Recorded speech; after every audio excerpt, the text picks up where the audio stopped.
looking at the world's first Wohnhof, looking at the key components, design elements, all the angles to show you out there on YouTube land or wherever you are how this works.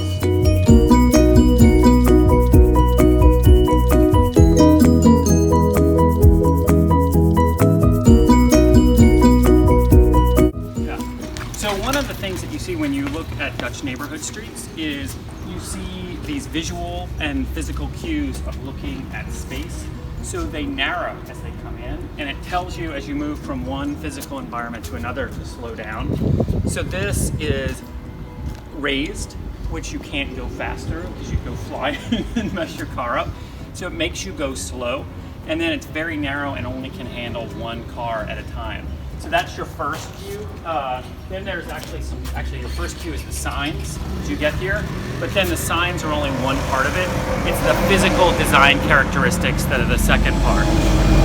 And then, if you're going forward, straight here, you can only go, what is that, 50 feet or so before you run into a chicane, a turn.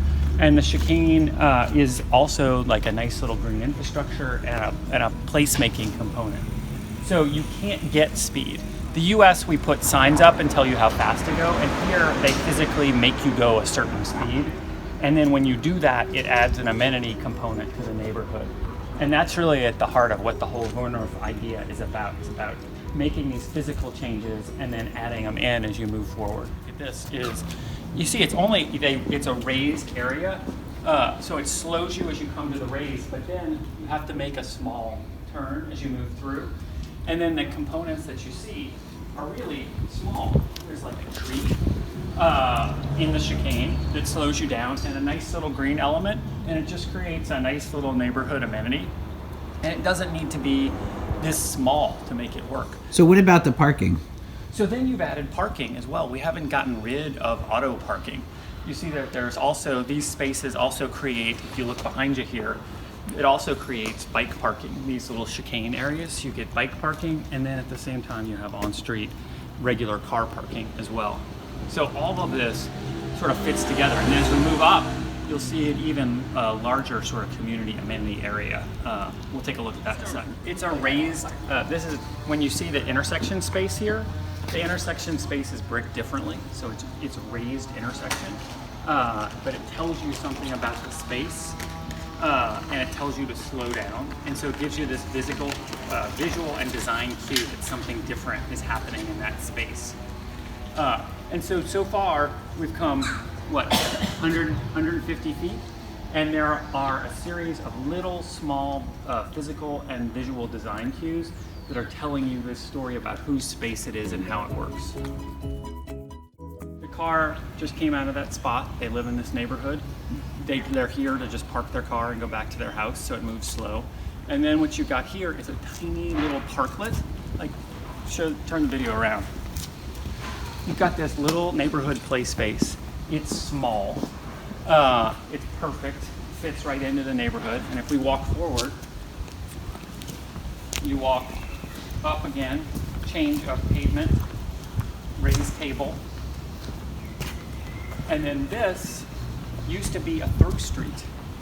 And this is where the sort of whole movement started. People dragged couches and plants and flowers out of their house and just put them into the center of the street to reclaim the street space. And they just allowed this to happen over time. There was tension, it went back and forth, but they got it to work. And now you've got this neighborhood park on what used to be a small street, and it doesn't connect to anything. So it just creates this incredible neighborhood space. Behind you, you have the little parklet, and you've got all of these different components that are working, and trash collection at the same time. All with really simple, inexpensive ways to put all these different pieces together.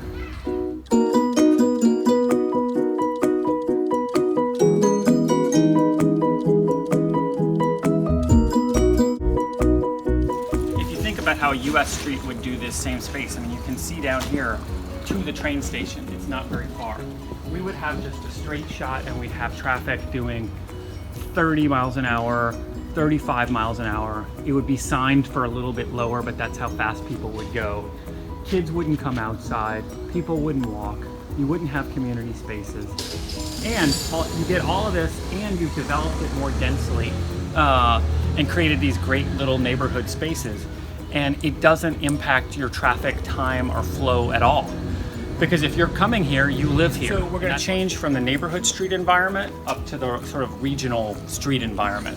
And they're visual cues, the same way that they're visual cues that take you into this environment, they're visual cues that take you out of that environment. So we'll take a look in just a second at that. Watch this. Giant truck, older person, and there they pass by with no problems at all because you have segregated infrastructure. So what you see here is a transition from the Werner up speed table, John standing in the cycle track here on the side of the road, and then you transition into a kind of it's like a smaller scale kind of local street, but the street moves faster. And when the speeds go up, what you do is you have the transition, but then you have the segregated infrastructure. So usually it's where you move above 30 kilometers an hour, you start to move into segregated spaces depending on the flow of traffic. And this street is perfect because you have, here we go, we have a crosswalk that's there, that's protected. You also have on this small neighborhood street, you've got tons of people cycling by, but you've also got this sort of little mini barrier in the center that shows you it's two-way, but you can pass around it, but you don't have to. So it slows you down. Everything is about slowing you down to the right speed. It's faster than the Werner, but it still works really, really well. And a quick story, we were here last year, and there was a guy, there's a little bar down the street here. There was a guy walking across the street with beer bottles. The beer bottles fell. The whole neighborhood, there were like 4 or 5 people in the neighborhood, they all came out, they helped pick up the beer bottles, the cars all stopped, there was no car honking. It was just a good scene where we all got everything cleaned up and together. And then, if you look, we also add water management here, water management feature. All of this, all in a tight compressed space. It works, it looks great. That's my show.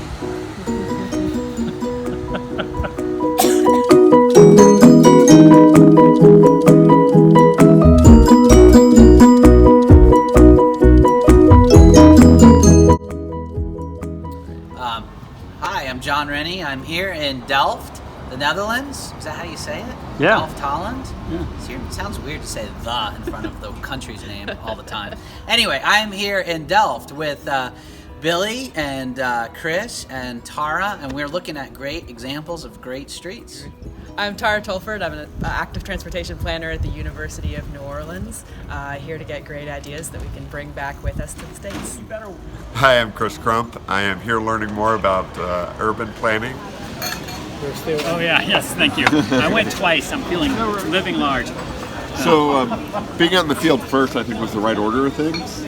So seeing the different types of things and having one of you all describe it to me, like, okay, so it gave me kind of a baseline of what I was looking at. Because I think if we started with the classroom and just seeing pictures or even sketches that were up on the PowerPoints, I don't think I would have understood exactly what we were talking Right. about. Whether permeable pavement. I mean, I was able to, look at it, right? Because I'm first like, what is the mortar, right? But when you see it, you're able to translate that to when you guys are talking about the classroom. All right, that makes sense. Right. Or kind of conflicts between pedestrians and bikers in the car, and how you talk about calming the streets, right? In a classroom, talking about calming the streets, I can intellectually get, all right, we need to slow everything down. But when you're out in the field and you're seeing, especially like when we crossed through by the ferries, where it wasn't calm, and then you compare it to places where they have the features that you talk about, and the cars physically having to slow down and see it happen. Saw that first, and then kind of back in the classroom. Kind of fit. Yeah. So I don't know if that was on purpose, but that was the right order. Yeah. We actually had a planning meeting in advance. Clearly, you guys nailed it. You were our test subject. Yeah. You're like, so how does this work? Yeah. We need someone not very bright, that if he can get a little bit of it, we know that it'll work for the masses, right? And I was that guy. Clearly, you represent the masses. Yeah. Cool. Yeah. So no, I thought it was good. Yeah.